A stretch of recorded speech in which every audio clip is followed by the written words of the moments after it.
আসসালামু আলাইকুম প্রিয় ভাই ও বোনেরা, আপনারা সবাই কেমন আছেন? আশা করি সবাই ভালো আছেন। আলহামদুলিল্লাহ, আমিও ভালো আছি। আজকে আমি খিচুড়ি গরুর গোশ রান্না করব। এজন্য পাতিলে তেল দিয়ে দিয়েছি। তেল গরম হয়ে গেছে, পেঁয়াজ ভাজতে দিয়েছি। এখন আমি একে একে সব মশলা দিয়ে দেব। 2টা তেজপাতা মাঝখান দিয়ে ছিঁড়ে দিয়ে দিয়েছি। কয়েক টুকরা দারচিনি,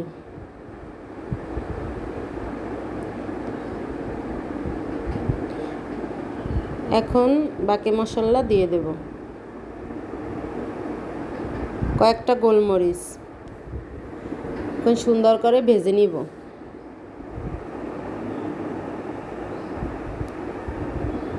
এখন দিয়ে দেব আদা রসুন। আদা রসুন দিয়ে একটু ভেজে নিব যাতে কাঁচা গন্ধটা চলে যায়। এখন দেব জিরা বাটা,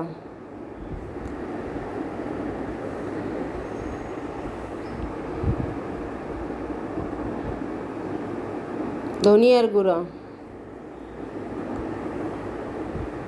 1 চামচের মতো, মরিচের গুঁড়া,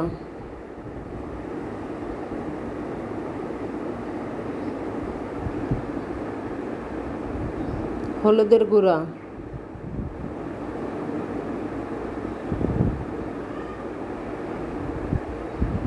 এখন দেব একটু মাংসের মশলা। খিচুড়িতে মাংসের মশলাটা দিলে অনেক মজা হয়। দিয়ে এখন সুন্দর করে কষিয়ে নেব। এখন একটু পানি দিয়ে দেব।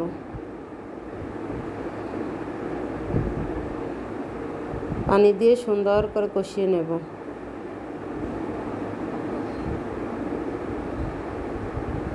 লবণ স্বাদ মতন,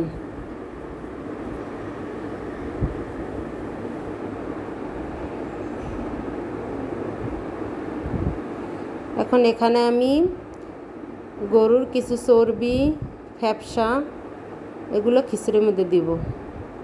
এগুলো দিয়ে সুন্দর করে কষিয়ে নেব।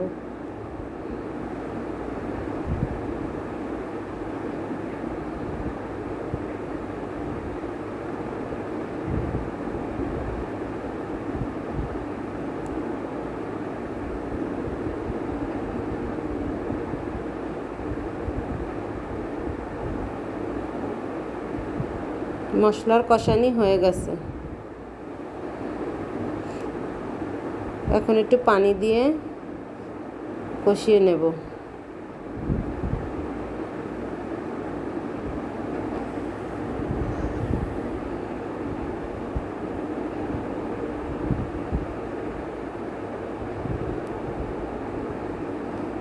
এখানে আমি ডাল চাল মিশিয়ে ধুয়ে রেখেছিলাম সুন্দর করে।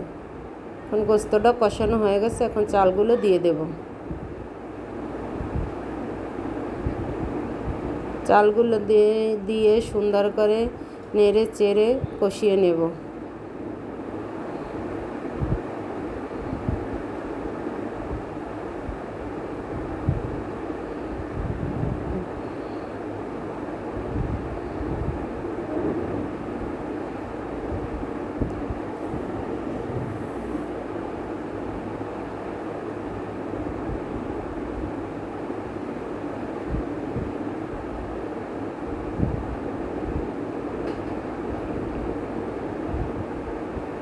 সুন্দর করে কষানো হয়ে গেছে।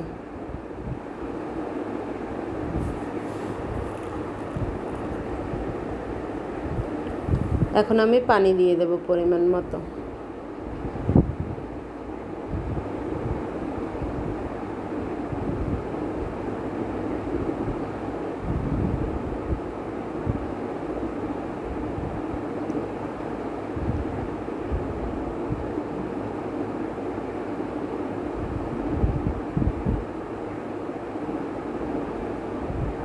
এখন একটু টেস্টিক সল্ট দিয়ে দেব। টেস্টিং সল্টটাও অপশনাল, না দিলেও হবে, দিলে একটু খাবারের স্বাদ বেড়ে যায়। আপনাদের পছন্দ না হইলে না দিলেও হবে।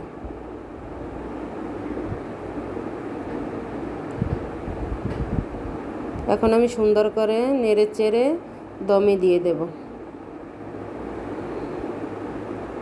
সুন্দর করে সিদ্ধ হওয়ার জন্য দমে দিয়ে দেব।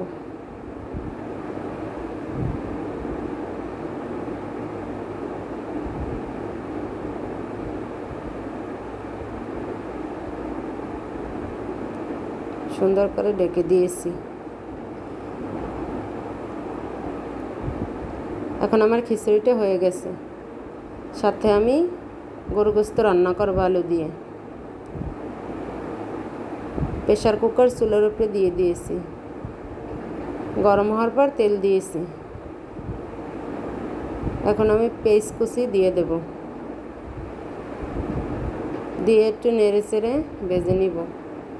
এখন বাকি গোলমরিচ, তেজপাতা, দারচিনি, এলাচ এগুলো দিয়ে একটু ভেজে নিব।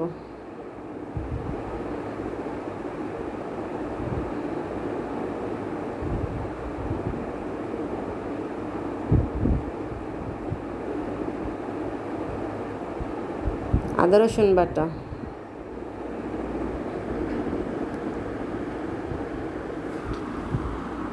একটু ভেজে নিব কাঁচা গন্ধ চলে যাওয়া পর্যন্ত।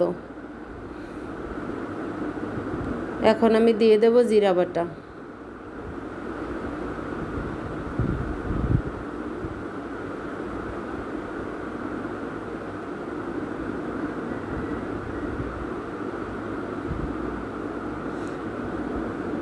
জিরা বাটা দিয়ে একটু নেড়ে চেড়ে নিব।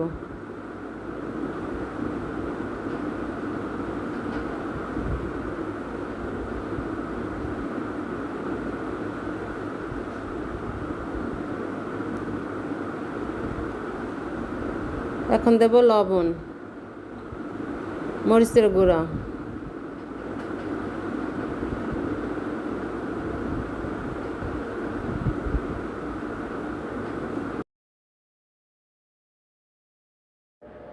এখন দিয়ে দেব ধনিয়ার গুঁড়া,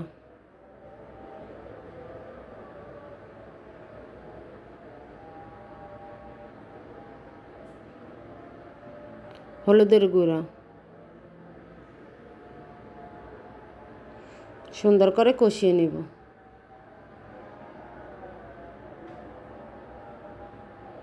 এখন একটু পানি দিয়ে দেব।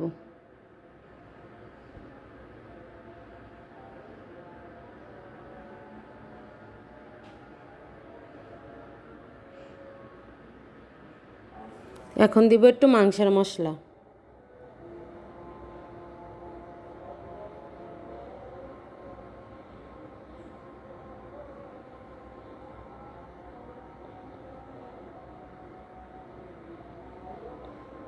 এখন আমি গোস্তগুলো দিয়ে দেব। গোস্তটা আগেই ধুয়ে রেখেছিলাম।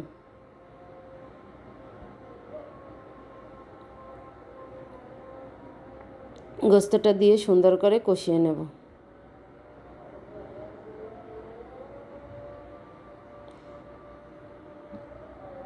এখন ডেকে দেব।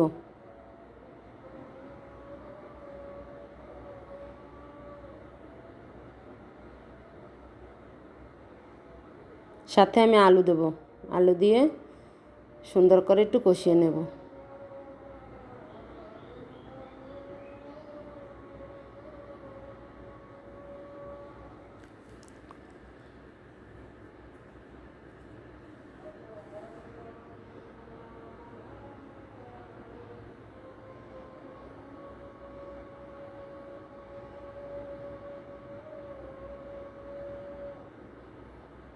একটু ডেকে দিয়ে কষিয়ে নেব।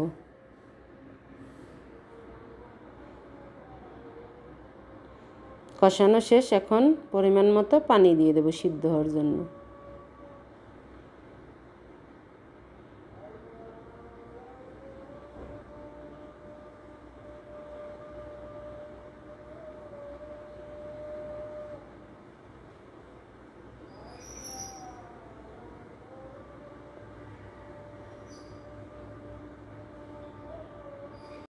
এখন আমি ঢেকে দিব। যে সকল ভাই বোনেরা আমার ভিডিওটা দেখেন এবং লাইক শেয়ার কমেন্ট করেন তাদেরকে অসংখ্য ধন্যবাদ। আর যারা লাইক শেয়ার করতে ভুলে যান তাদেরকে একটা লাইক দেওয়ার জন্য অনুরোধ রইল। সকলের সুস্থতা কামনা করে আজকের মতন আল্লাহ হাফেজ।